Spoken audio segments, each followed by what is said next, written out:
Assalamualaikum warahmatullahi wabarakatuh. Selamat pagi, Pak Sparta, selaku dosen mata kuliah Akuntansi Keuangan Menengah. Di sini kami dari kelompok 7 akan mempresentasikan dan menjelaskan chapter 8 mengenai Valuation of Inventories, a Cost Basic Approach. Perkenalkan, nama saya Ruth Natasha Firasida Butar dengan NIM 2024-12-11048 dan teman saya. Kenalkan, nama saya Sylviana Zilianti Burpakpahan dengan NIM 2024 12 11 052. Penilaian persediaan pendekatan berbasis biaya. Bab ini akan membahas secara komprehensif bagaimana menetapkan biaya persediaan dan bagaimana menilai persediaan pada laporan keuangan. Kami akan mencakup klarifikasi persediaan, biaya yang termasuk dan dikecualikan, sistem pencatatan persediaan, asumsi arus biaya, penurunan nilai, metode estimasi, isu khusus, dan pengungkapan yang diperlukan. Mengapa topik ini penting? Karena persediaan adalah salah satu aset yang besar yang dimiliki perusahaan, terutama perusahaan dagang dan manufaktur. Kesalahan dalam menilai persediaan yang akan berdampak langsung pada laporan laba rugi, neraca, bahkan bisa menyesatkan pengambilan keputusan. Di bab ini kita akan belajar mulai dari definisi persediaan, klasifikasi, biaya yang termasuk, sistem pencatatan, metode penilaian seperti FIFO, LIFO, rata-rata, hingga isu khusus seperti LCNRF, metode estimasi, dampak kesalahan, dan perbedaan IFRS serta USGAAP. Jadi mari kita bahas secara detail dan menyeluruh. Definisi dan klasifikasi persediaan. Persediaan adalah aset yang dimiliki untuk dijual dalam kegiatan usaha normal, dalam proses produksi untuk dijual, atau dalam bentuk bahan yang akan digunakan dalam produksi. Klasifikasi persediaan bervariasi tergantung jenis perusahaan. Yang pertama, perusahaan dagang hanya memiliki merchandise inventory atau persediaan barang jadi untuk dijual kembali. Yang kedua, ada perusahaan manufaktur memiliki klasifikasi yang lebih kompleks. Yang pertama ada raw material, bahan mentah yang belum diproses. Ada work in process, barang dalam proses produksi, mengandung bahan baku, tenaga kerja langsung, dan overhead pabrik. Yang ketiga ada finished good, barang yang sudah selesai diproduksi dan siap dijual. Pemahaman klasifikasi ini sangat penting karena mempengaruhi cara pencatatan dan pelaporan persediaan dalam laporan keuangan. Pada slide ini kita akan membahas tentang definisi dan klasifikasi persediaan. Persediaan adalah salah satu aset paling penting dalam perusahaan karena persediaan inilah yang nantinya akan dijual atau dipakai dalam proses produksi.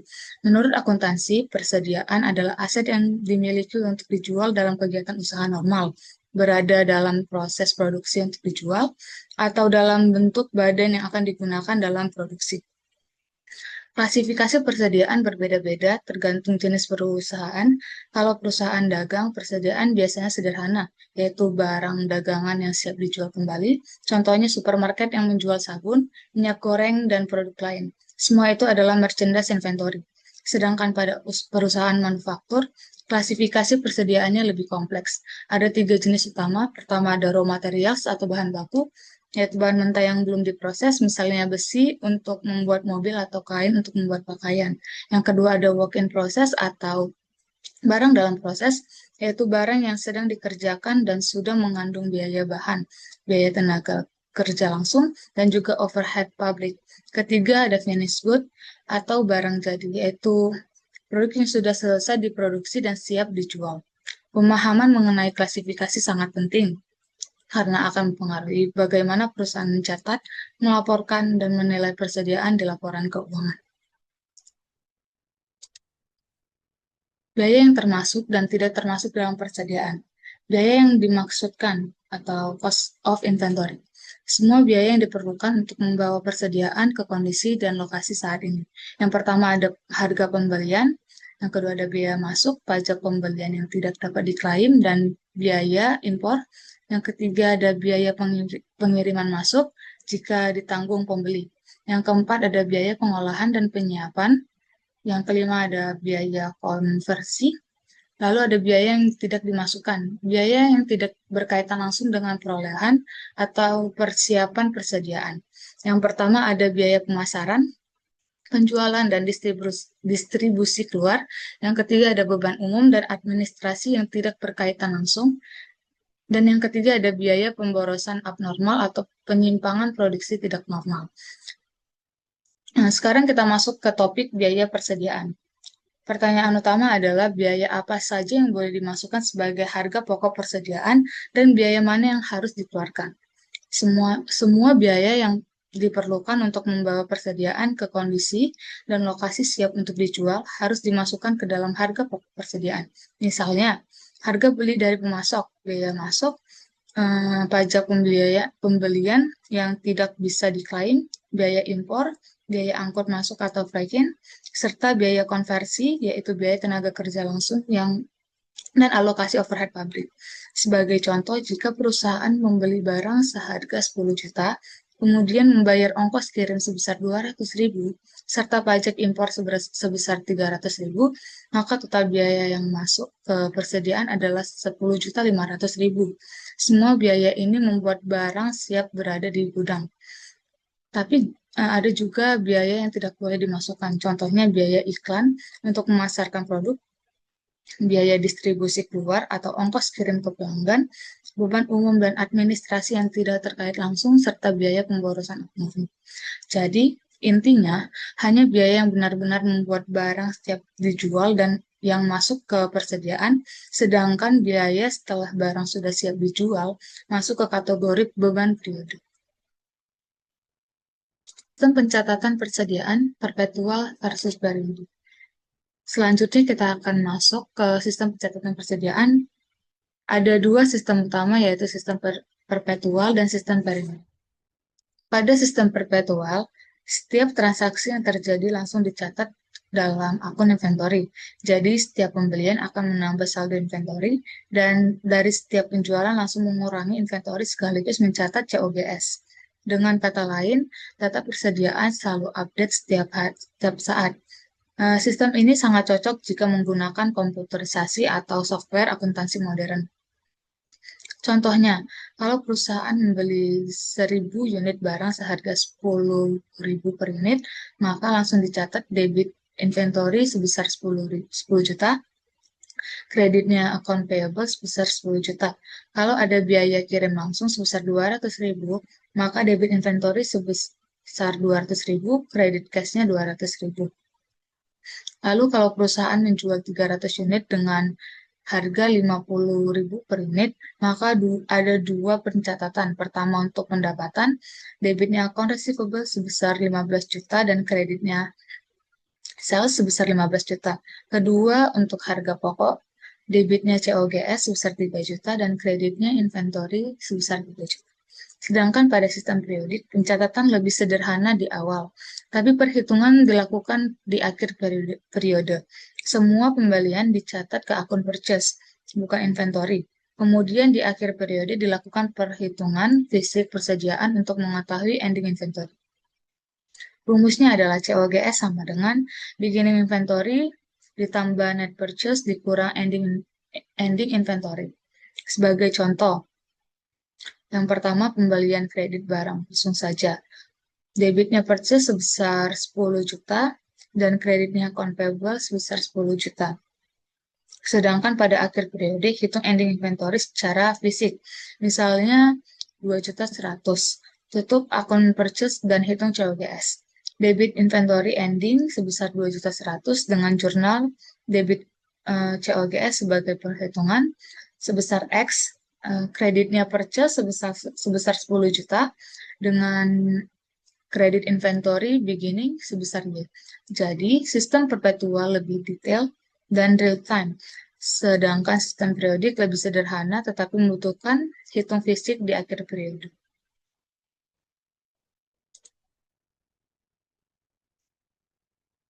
Dalam akuntansi ada pertanyaan penting kalau kita menjual barang. Barang mana yang dianggap terjual lebih dulu? Untuk menjawab itu digunakan yang namanya asumsi aliran biaya.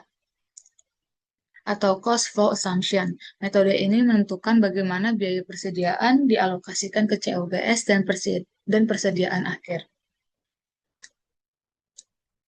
Ada 4 metode utama. Pertama, FIFO atau first in, first out, yaitu barang yang pertama masuk dianggap terjual lebih dulu.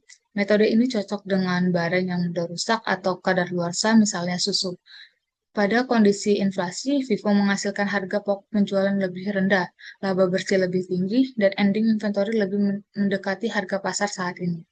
Kedua ada LIFO atau last in, first out, yaitu barang yang terakhir masuk dianggap terjual lebih dulu.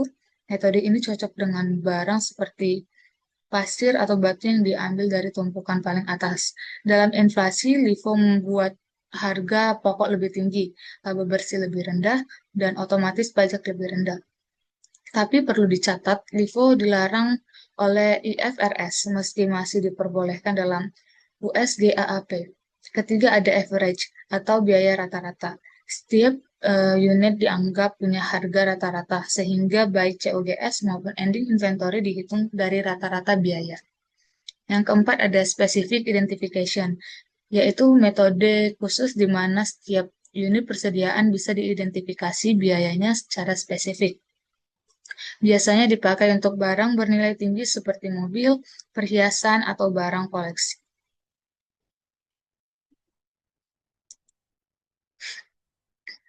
Jadi perusahaan bebas memilih metode, tetapi harus konsisten dan sesuai standar akuntansi yang berlaku.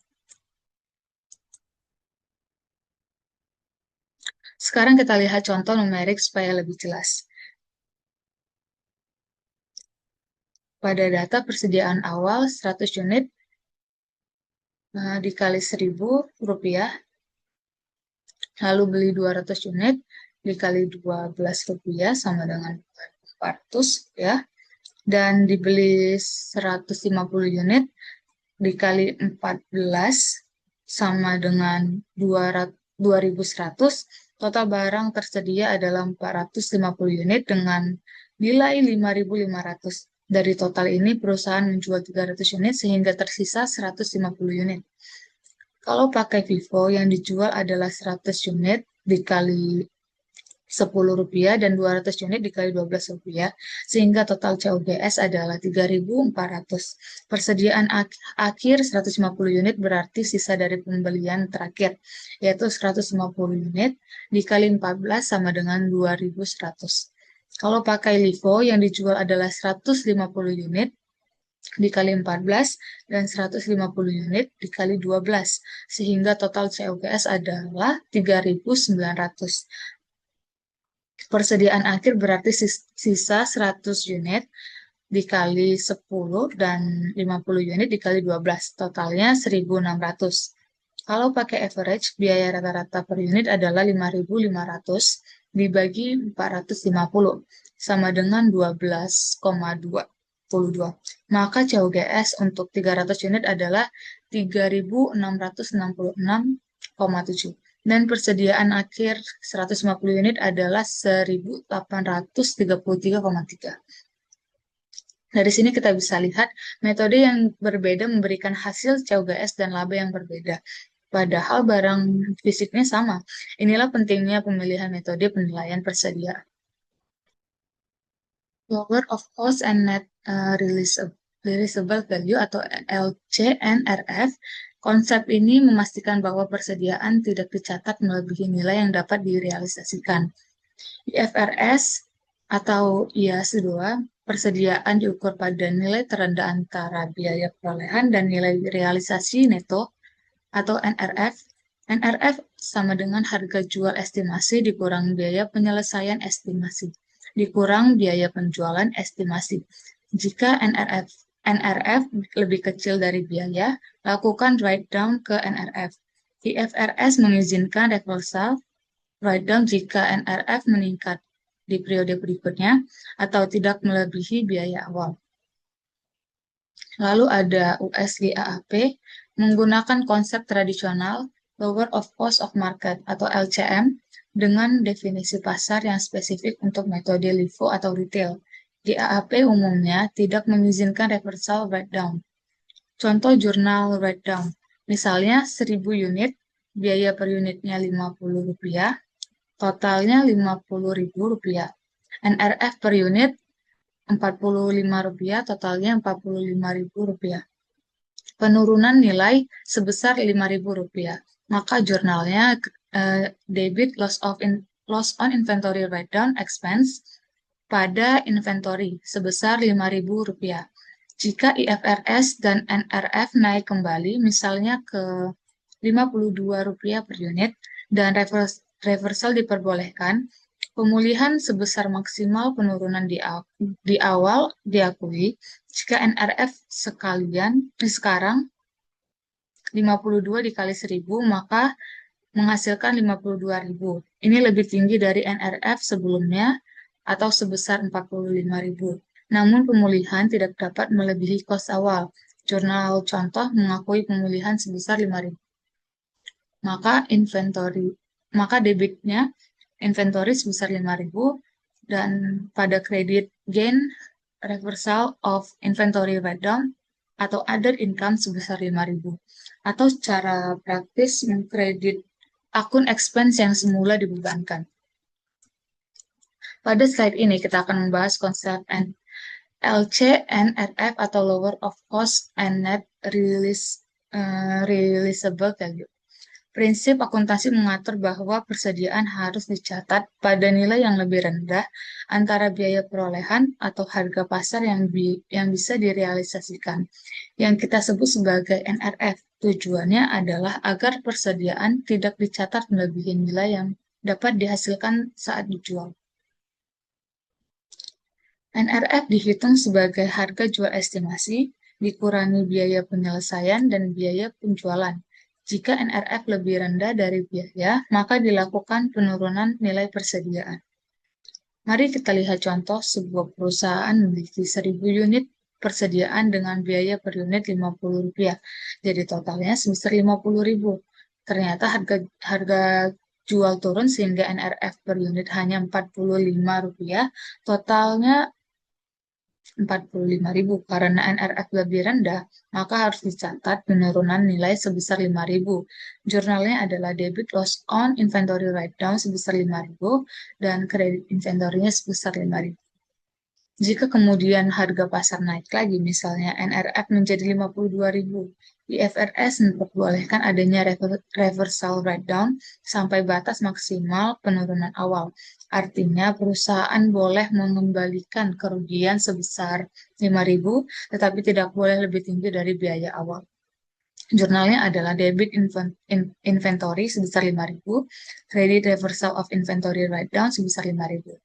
Namun di bawah USGAAP, reversal ini tidak diperbolehkan, jadi hanya IFRS yang memperbolehkannya.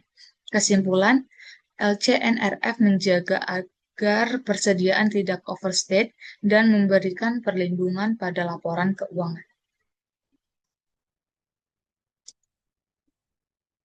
Metode estimasi persediaan. Metode laba kotor atau gross profit method.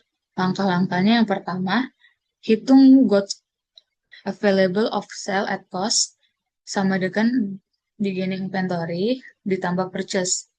Yang kedua, estimasi gross profit rate, misalnya 40% dari penjualan berdasarkan data historis. Yang ketiga, estimasi COGS sama dengan net sales dikali 1 dikurang gross profit rate. Yang keempat, estimasi ending inventory sama dengan goods available dikurang estimasi COGS. Keterbatasan bukan penggantian hitung fisik, akurasi bergantung pada stabilitas tingkat laba kotor. Contoh singkat, beginning inventory sebesar 5.000, purchase 20.000, maka goods available-nya sebesar 25.000 dari 5.000 ditambah 20.000. Lalu ada net sales sebesar 18.000, gross profit rate sebesar 30%, maka COGS estimate-nya sebesar 18.000 dikali 1 dikurang 0,30. Sama dengan 18.000 dikali 0,70 sama dengan 12.600. Ending inventory sama dengan 25.000 dikurang 12.600, maka hasilnya 12.400.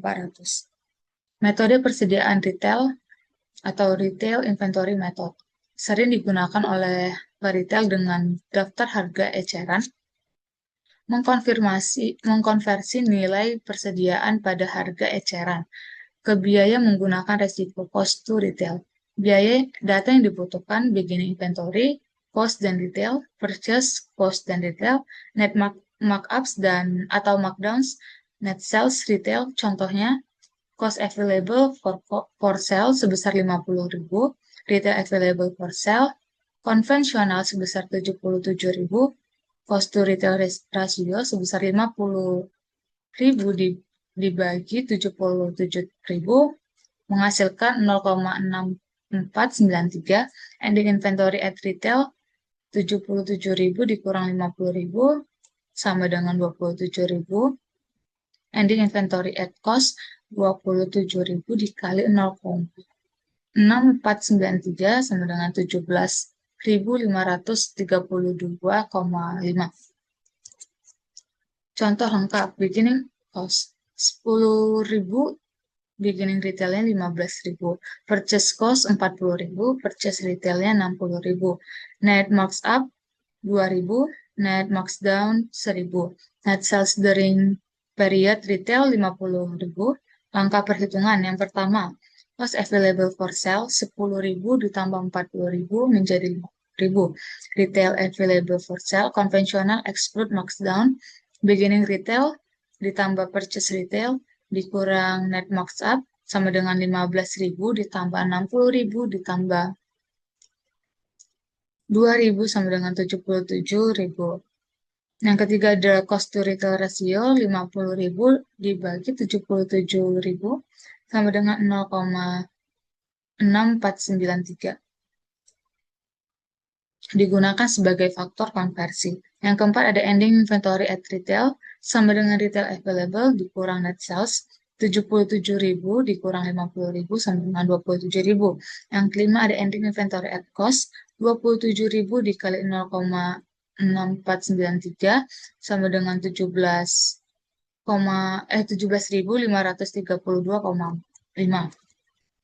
Seringkali perusahaan tidak dapat menghitung persediaan secara fisik, misalnya karena kebakaran, pencurian, atau transaksi terlalu banyak. Untuk itu digunakan metode estimasi yang paling umum adalah gross profit method dan retail inventory method. Yang pertama ada gross profit method. Caranya adalah dengan menghitung barang tersedia untuk dijual yaitu beginning inventory ditambah purchase. Kemudian ketika kita estimasi COGS berdasarkan penjualan dikalikan dengan satu dikurangi gross profit rate. Setelah itu, ending inventory dapat dihitung dengan menggunakan COGS dari goods available.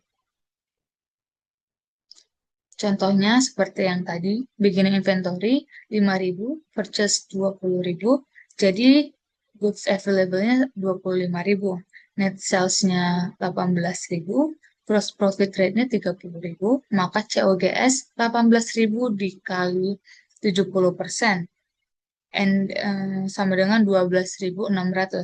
Ending inventory-nya sama dengan 25.000 dikurang 12.600. Menghasilkan ending inventory 12.400. Kedua, ada retail method. Metode ini digunakan oleh perusahaan retail dengan banyak jenis barang. Prinsipnya adalah mengkonversi nilai persediaan pada harga retail ke harga pokok dengan menggunakan rasio cost to retail. Contohnya, beginning inventory pada cost sebesar 10.000, retail 15.000, purchase cost 40.000, retail 60.000, ada markup sebesar 2.000, markdown sebesar 1.000, dan net sales sebesar 50.000. Maka cost available sama dengan 50.000, retail available sama dengan 15.000 ditambah 60.000 ditambah 2.000 sama dengan 77.000. Cost ending inventory at cost sama dengan 27.000 dikali 0,6493 sama dengan 17.532. Jadi, metode estimasi ini praktis, bukan pengganti hitung fisik. Mereka hanya digunakan sementara sampai data fisik bisa diperoleh.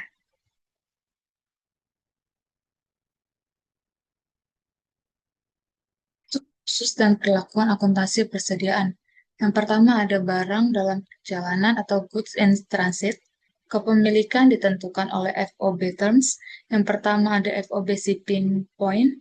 Pembelian mencatat persediaan saat barang dikirim dari penjualan. Yang kedua ada FOB destination.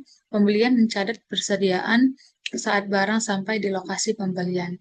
Jurnal pembelian FOB shipping point, debitnya inventory pada kredit, account payable, atau cash.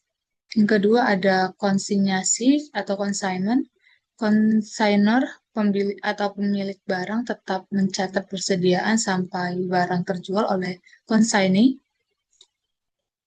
Consignee hanya mencatat komisi atau fee dan kewajiban atas penjualan, tidak memasukkan barang ke inventory mereka. Yang ketiga ada diskon pembelian atau purchase discount, dapat dicatat dengan gross method atau mencatat pembelian penuh, diskon sebagai pengurangan. Atau net method, mencatat nilai neto setelah diskon, melalui beban jika diskon hilang. Yang keempat ada retur pembelian atau purchase returns and allowance. Jika pembeli mengembalikan barang, kurangi inventory perpetual atau purchase periodic dan account payable atau cash. Yang kelima ada kerugian normal versus abnormal, spoilage. Normal spoilage dibebankan ke COGS, abnormal spoilage dibebankan sebagai kerugian terpisah atau expense di periode terjadinya. Yang keenam ada alokasi overhead manufaktur, persediaan manufaktur atau WIP finished good, mengandung bahan langsung, tenaga kerja langsung, dan alokasi overhead public. Overhead tetap dialokasikan berdasarkan kapasitas normal. Kelebihan kapasitas mengarah ke beban periode. Saya akan menjelaskan ulang. Slide ini menjelaskan isu-isu khusus dalam persediaan. Yang pertama, barang dalam perjalanan atau goods in transit. Kepemilikan barang ditentukan oleh syarat pengiriman atau FOB shipping point. Pembelian mencatat barang saat barang dikirim dari penjual. Kalau FOB destination, pembelian mencatat saat barang sampai di gudang pembeli. Yang kedua ada diskon pembeli. Yang kedua ada konsinyasi. Barang konsinyasi tetap menjadi milik pengirim atau konsinor sampai terjual, sehingga tidak dicatat sebagai persediaan oleh konsignor. Yang ketiga ada diskon pembelian. Ada dua metode pencatatan, gross method dan net method. Gross method mencatat pembelian penuh, lalu diskon sebagai pengurang. Net method langsung mencatat setelah diskon, dan jika diskon hilang, maka diakui sebagai beban. Lalu yang keempat ada retur pembelian. Jika pembeli mengembalikan barang, maka akun inventory atau purchase akan dikurangi. Yang kelima ada kerugian normal dan abnormal. Normal spoilage misalnya kerusakan kecil yang wajar dalam produksi dibebankan ke COGS. Abnormal spoilage misalnya kebakaran besar dibebankan sebagai kerugian yang terpisah. Lalu ada yang keenam, alokasi overhead manufaktur. Overhead tetap dialokasikan berdasarkan kapasitas normal. Jika produksi lebih sedikit, sisanya dianggap beban periode. Semua isu ini penting karena mempengaruhi cara perusahaan melaporkan jumlah persediaan dan laba.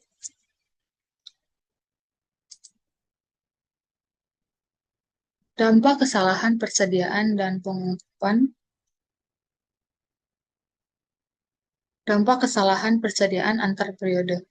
Kesalahan penghitungan ending inventory memengaruhi COGS dan laba bersih periode berjalan, serta berimbas pada periode berikutnya, atau efek akan terbalik. Contoh, tahun pertama ending inventory understate sebesar 4.000, COGS overstate sebesar 4.000, dan laba bersih understate sebesar 4.000. Tahun kedua, karena beginning inventory tahun kedua menjadi understate, maka COGS tahun kedua akan understate dan laba bersih tahun kedua akan overstate sebesar 4.000. Efeknya saling meniadakan dalam 2 periode. Pengungkapan atau disclosures yang diperlukan standar akuntansi mengharuskan pengungkapan yang memadai mengenai persediaan termasuk yang pertama, metode penilaian persediaan yang digunakan ada FIFO, LIFO, weight average, dan specific identification. Yang kedua, ada jumlah persediaan yang dilaporkan untuk setiap kategori bahan baku, WIP, barang jadi, jika material. Yang ketiga, ada jumlah write-down ke NRV yang diakui dan reversal jika IFRS. Yang keempat, ada kebijakan akuntansi, kepentingan terkait pengukuran persediaan, misalnya perlakuan overhead. Yang kelima adalah ketentuan terkait barang yang diberikan sebagai jaminan, konsinyasi atau keterkaitan dengan pihak berrealisasi. Yang keenam ada informasi untuk menilai likuiditas dan likuiditas persediaan, misalnya umur persediaan dan obsolescence. Kesalahan dalam pencatatan persediaan bisa berdampak signifikan terhadap laporan keuangan. Jika ending inventory salah, maka COGS dan laba bersih juga akan salah. Misalnya, jika ending inventory tahun pertama understate, seperti yang tadi, sebesar 4.000, maka COGS overstate sebesar 4.000 dan laba bersih understate sebesar 4.000. Namun, di tahun kedua, karena beginning inventory understate, maka COGS understate dan laba bersih overstate sebesar 4.000. Dengan kata lain, efek kesalahan ini akan berbalik di tahun berikutnya, tetapi laporan tahunan masing-masing tetap salah. Selain itu, standar akuntansi mewajibkan adanya pengungkapan atau disclosure informasi yang harus diungkapkan antara lain metode penilaian persediaan yang digunakan, jumlah persediaan tiap kategori, jumlah breakdown ke NRV, kebijakan akuntansi terkait overhead, serta ketentuan persediaan yang dijadikan jaminan atau dalam konsinyasi. Dengan pengungkapan yang cukup, pengguna laporan keuangan dapat menilai likuiditas dan kualitas persediaan perusahaan.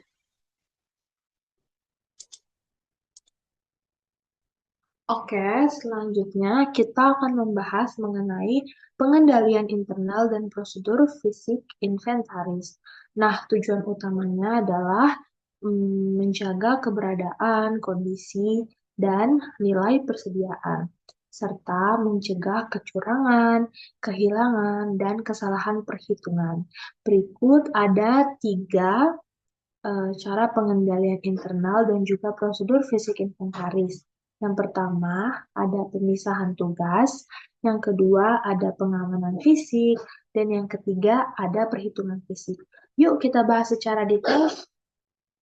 Nah, tujuannya tadi, seperti yang sudah dijelaskan, yaitu menjaga keamanan dan keakuratan persediaan, karena persediaan adalah aset penting dengan nilai besar dan rentan terhadap pencurian, kehilangan, atau salah catat.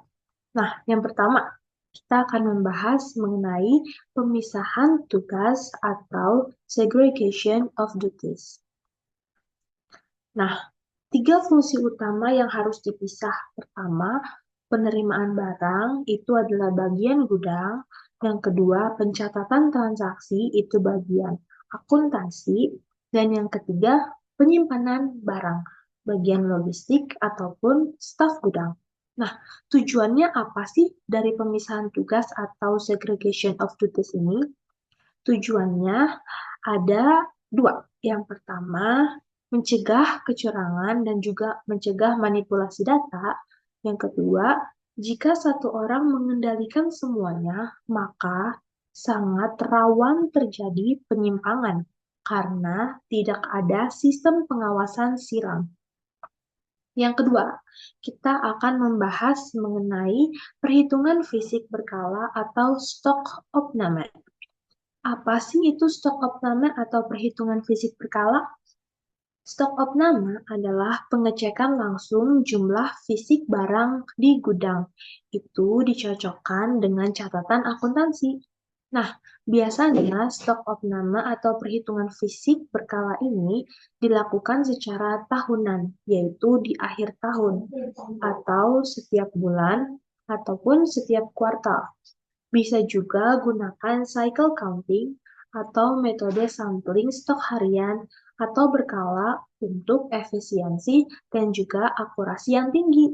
Nah, apa sih manfaat dari perhitungan fisik ini? Yang pertama, kita akan mendapatkan manfaat yaitu menemukan selisih atau kehilangan dan juga kerusakan.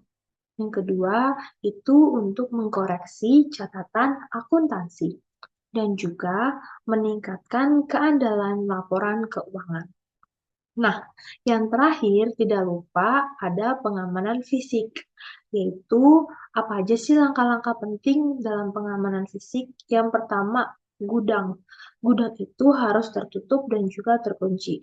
Yang kedua, akses hanya untuk petugas yang berwenang atau aksesnya terbatas. Yang ketiga, CCTV dan sistem keamanan lainnya harus dijaga atau selalu diperhatikan setiap saat. Nah, yang keempat, formulir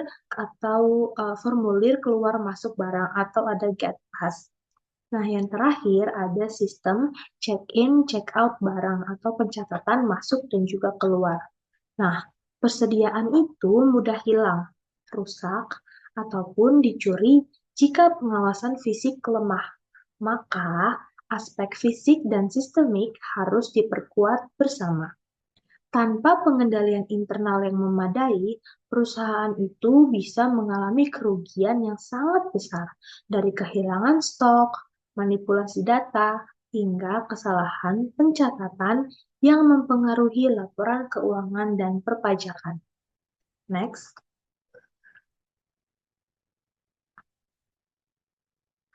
Selanjutnya, kita akan membahas mengenai prosedur cut-off dan teknologi. Prosedur cut-off itu pastikan transaksi akhir periode dicatat ke periode yang benar. Perhatikan barang dalam perjalanan dan ketentuan FOB. Selanjutnya, ada penggunaan teknologi. Manfaatkan barcode, RFID, sistem inventaris perpetual, dan juga ERP dan untuk efisiensi. Nah, yang terakhir ada rekonsiliasi. Rekonsiliasi catatan perpetual dengan hasil hitung fisik, analisis, dan juga penyebab perbedaan. Yuk kita bahas secara detail lagi. Yang pertama, cut-off prosedur. Apa sih itu? Prosedur untuk memastikan bahwa semua transaksi pembelian dan juga penjualan dicatat dalam periode yang benar, terutama di akhir tahun. Kenapa penting? Karena untuk menghindari salah saji laporan keuangan. Misalnya, barang sudah dikirim supplier, tapi belum tiba. Apakah dicatat atau nggak dicatat? Nah, berikut ada contoh-contoh situasi penting.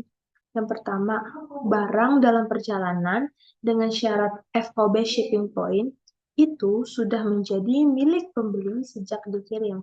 Maka harus dicatat sebagai persediaan walau fisiknya belum sampai. Nah, ada juga penggunaan teknologi. Teknologi modern untuk kontrol stok. Yang pertama ada barcode scanner untuk otomatisasi pencatatan. Ada juga RFID atau dikenal dengan radio frequency identification, itu pelacakan secara real time. Ada juga sistem ERP atau Enterprise Resource Planning, itu untuk integrasi seluruh fungsi baik dari akuntansi, gudang, dan juga pembelian. Manfaatnya itu untuk mengurangi human error, meningkatkan kecepatan dan juga akurasi, serta dapat diakses lintas departemen secara real time. Hasil dari pengendalian internal yang baik itu kita akan mendapatkan risiko kehilangan menurun, kecurangan bisa dicegah, dan juga data akuntansi lebih dapat diandalkan, serta auditnya nanti jadi lebih mudah dan cepat. Tidak lupa juga, pengendalian internal bukan hanya soal mencegah kerugian, tapi juga menciptakan proses bisnis yang efisien dan terpercaya, terutama di era digital saat ini. Next.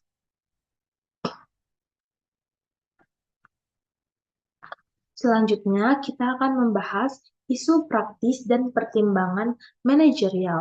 Pilihan metode penilaian persediaan ada FIFO versus LIFO memiliki dampak signifikan pada laporan keuangan dan kewajiban pajak. Dampak metodenya, FIFO menaikkan laba kena pajak, sementara LIFO menekan laba kena pajak di lingkungan inflasi. Nah, ada juga IFRS versus LIFO.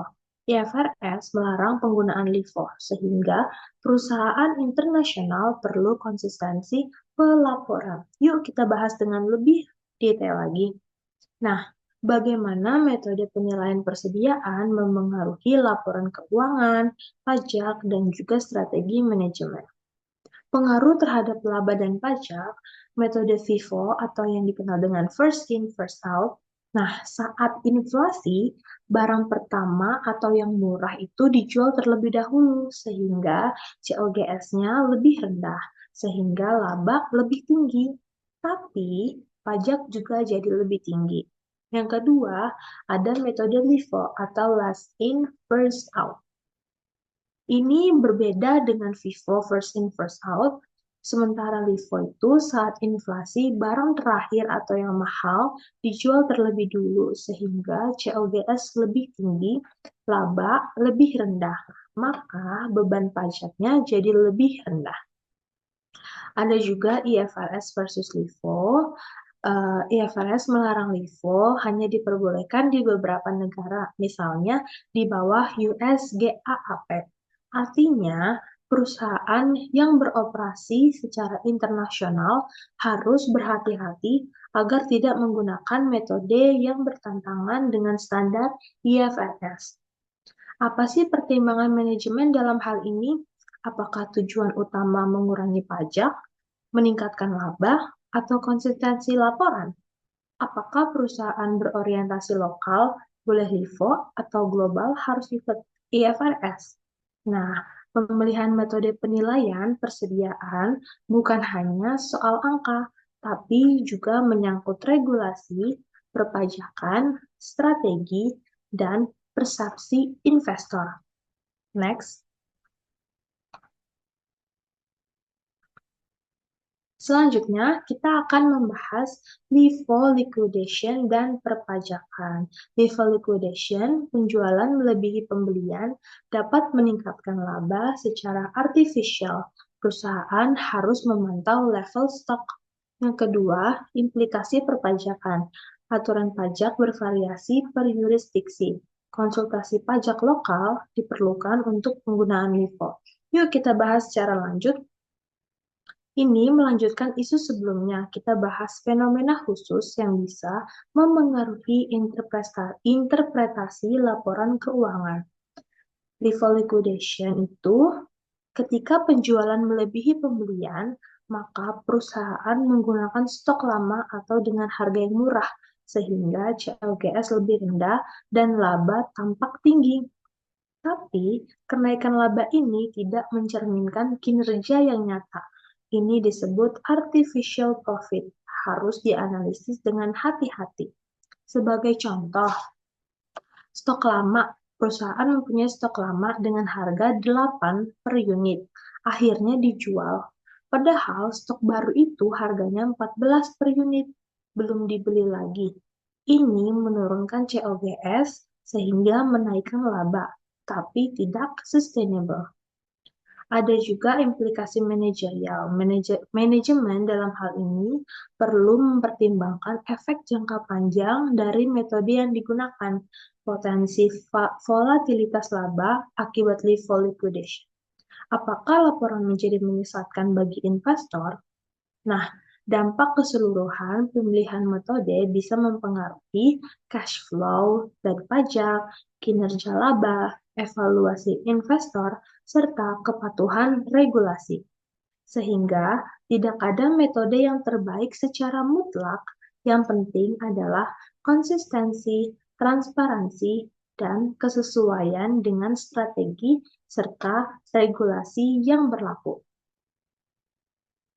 Selanjutnya, yuk kita ada soal latihan mengenai FIFO, LIFO, dan average. Mari kita tinjau soal dengan data yang sama untuk metode FIFO, LIFO, dan rata-rata terimbang. Sebenarnya ini sudah dijelaskan tadi sebelumnya, namun kita akan bahas dengan lebih lanjut lagi. Di sini diketahui persediaan awal ada 100 unit dengan harga 10 per unit, sehingga didapatkan angka 1000 dari 100 unit dikali 10 per unit, jadi 1000 untuk harga 100 unit. Yang kedua, ada purchase 1 atau pembelian 1, ada 200 unit dengan harga per unit adalah 12, sehingga 200 dikali 12 menjadi 2400. Yang ketiga, ada purchase 2 atau pembelian 2. Terdapat 150 unit dengan harga per unit yaitu 14, sehingga 150 dikali 14 kita dapatkan angka 2100. Sehingga total barang tersedia sama dengan 100 ditambah 200 ditambah 150 menjadi 450 unit. Total nilai persediaan 1000 ditambah 2400 ditambah 2100 sama dengan 5500 sama dengan 5500. Nah, penjualannya itu 300 unit. Sehingga persediaan akhir menjadi 150 unit dengan cara 450 dikurang 300 sehingga persediaan akhirnya itu 150 unit. Nah, tujuannya itu kenapa kita menghitung COGS itu harga pokok dari 300 unit yang dijual. Sementara persediaan akhir itu nilai dari 150 unit yang tersisa. Di next metode-metode yang akan kita gunakan itu ada FIFO, LIFO, dan juga rata-rata terimbang atau average. Yang pertama, mari kita bahas mengenai FIFO terlebih dahulu. Penjualannya kan tadi 300 unit, sehingga 100 unit dikali 10 per unit, harga 10 per unit didapatkan 1000. Dan 200 unit dikali 12 per unit, harganya 12 per unit, 200 dikali 12 sama dengan 2400.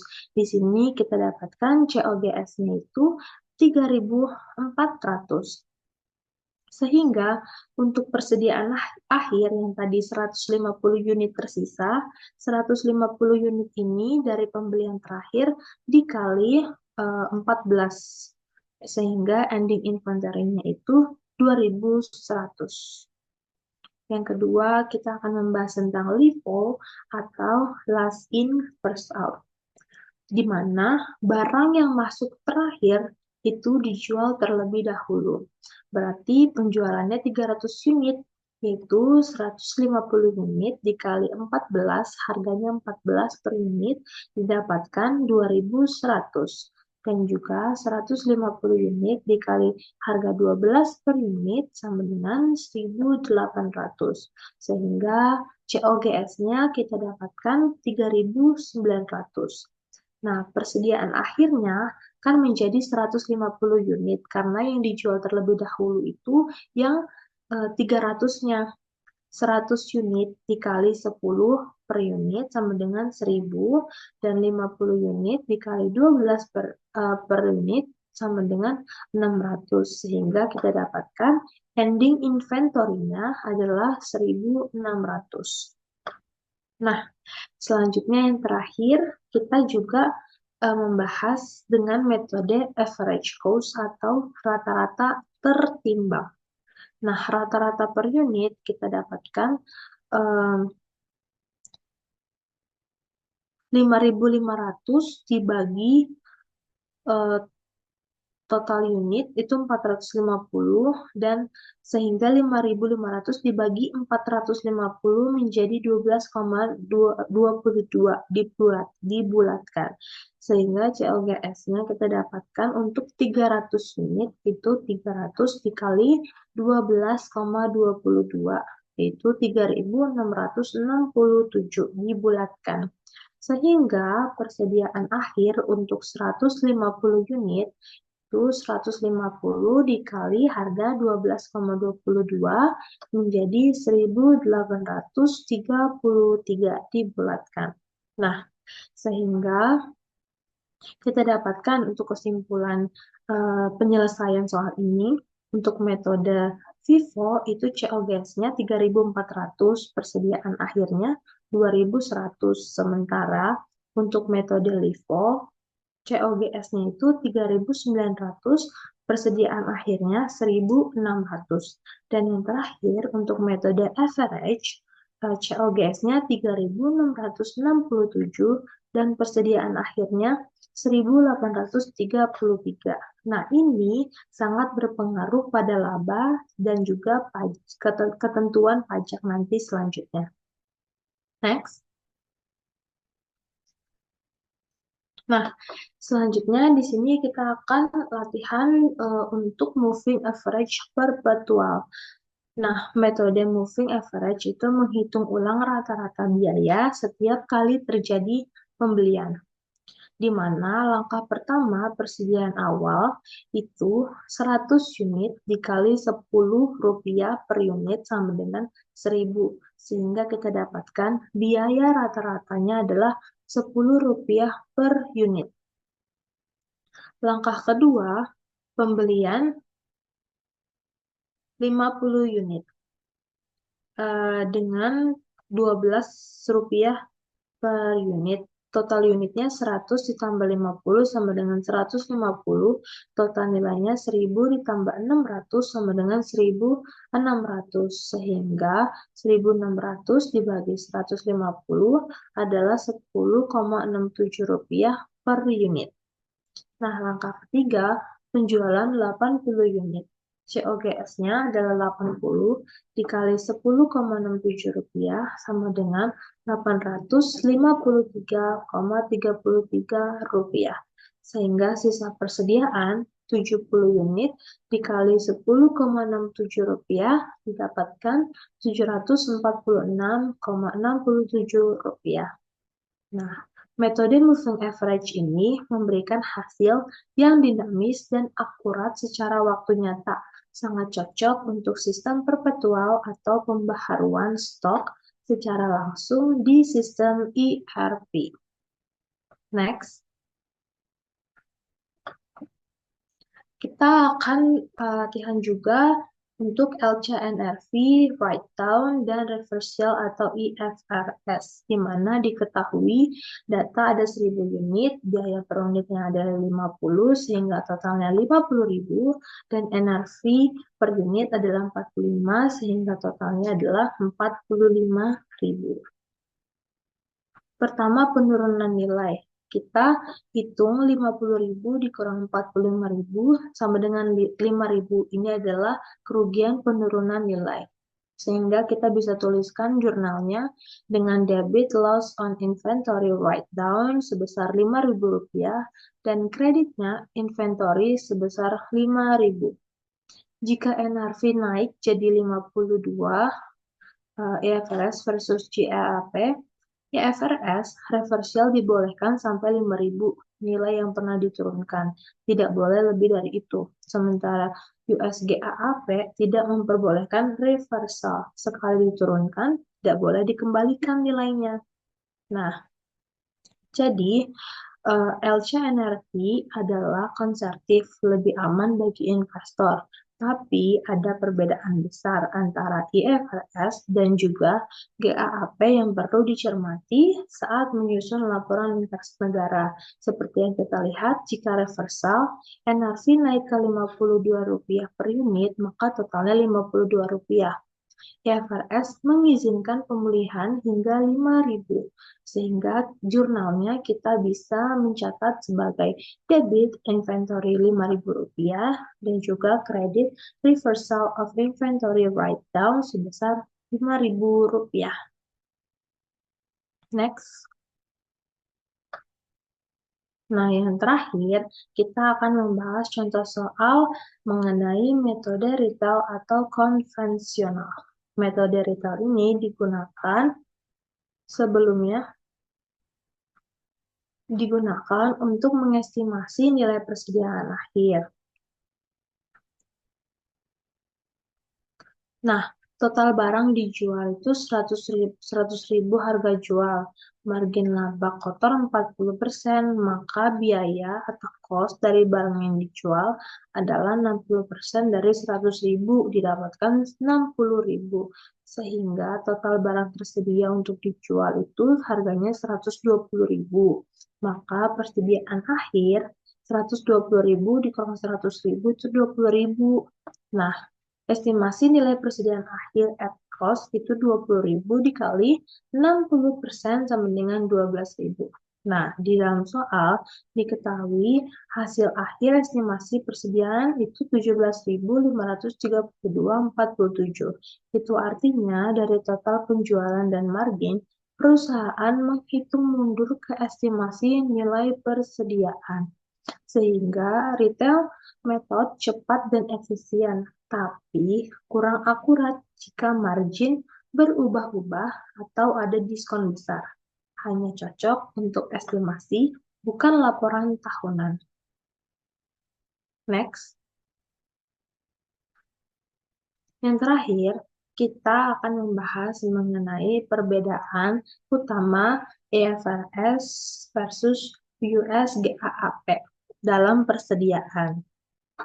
Nah, tujuannya ini kita akan lebih memahami perbedaan utama antara dua standar akuntansi terbesar di dunia. Yang pertama ada IFRS, yang diketahui dengan International Financial Reporting Standards, dan juga US GAAP, Generally Accepted Accounting Principles, dalam perlakuan terhadap persediaan. Yuk, yang pertama kita menggunakan metode LIFO. Nah, di LIFO ini, IFRS itu melarang penggunaan metode LIFO atau last in first out. Sementara US GAAP memperbolehkan metode LIFO. Selanjutnya, penjelasannya itu, IFRS melarang LIFO karena dianggap tidak mencerminkan aliran fisik barang yang wajar dan bisa menurunkan kualitas laporan keuangan, terutama dalam kondisi inflasi. LIFO bisa menciptakan artificial profit ataupun loss akibat LIFO liquidation. Nah, US GAAP mengizinkan LIFO karena alasan penghematan pajak dan juga matching cost versus revenue. Perusahaan yang menggunakan LIFO di Amerika Serikat harus menyesuaikan jika ingin go international atau menyusun laporan keuangan konsolidasi berbasis IFRS. Selanjutnya, kita akan membahas dari metode lower of cost versus di IFRS menggunakan pendekatan LCNRV atau lower of cost and net realizable value.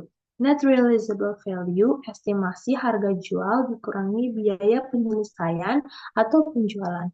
Pendekatan lebih langsung dan relevan secara ekonomi. Sementara USGAP menggunakan pendekatan LCM atau lower of cost or market. Market adalah nilai pengganti atau replacement cost, tapi dibatasi oleh ceiling dan juga floor. IFRS hanya satu perbandingan, cost versus NRV, sementara GAAP membandingkan cost versus market, dengan market dibatasi antara floor ceiling. Yang ketiga, kita melihat dari sisi metode reversal write-down. Dari IFRS memperbolehkan pembalikan atau reversal atas penurunan nilai persediaan jika nilai pasar naik kembali. Tapi, pembalikan hanya boleh sebesar jumlah penurunan sebelumnya dan juga dicatat sebagai pengurangan beban atau gain pada periode berjalan. Sementara untuk USGAP itu melarang reversal. Sekali sudah diturunkan, tidak boleh dibalik, meskipun nilai pasar naik. Alasannya itu untuk pendekatan konservatif untuk melindungi pengguna laporan keuangan dari overstatement. Nah, implikasinya untuk perusahaan global, perusahaan multinasional itu harus memilih metode yang sesuai dengan standar induk perusahaan. Jika laporan dikonsolidasikan secara global, tidak bisa gunakan LIFO. Perlu rekonsiliasi jika entitas anak pakai USGAP dan induk pakai IFRS. Perbedaan antara IFRS dan GAAP dalam persediaan tidak hanya teknis, tapi juga mencerminkan filosofi pelaporan yang berbeda. IFRS lebih menekankan pada nilai wajar dan relevansi, sedangkan GAAP lebih menekankan pada konservatisme dan aturan eksplisit. Jadi, dari bab 8 ini kami sudah belajar bagaimana persediaan itu didefinisikan, diklasifikasikan, biaya apa yang dimasukkan, sistem pencatatan, berbagai metode aliran biaya, penurunan nilai LC/NRV, metode estimasi, isu khusus, dampak kesalahan, pengendalian internal, sampai contoh soal latihan, dan akhirnya perbedaan mengenai IFRS dan juga USGAAP. Semua ini menunjukkan bahwa persediaan adalah aset yang sangat penting dan perlakuan akuntansinya sangat berpengaruh pada laporan keuangan serta keputusan manajerial perusahaan. Sekian dari kami kelompok 7. Jika ada kesalahan dan kurang kata, mohon dimaafkan. Terima kasih.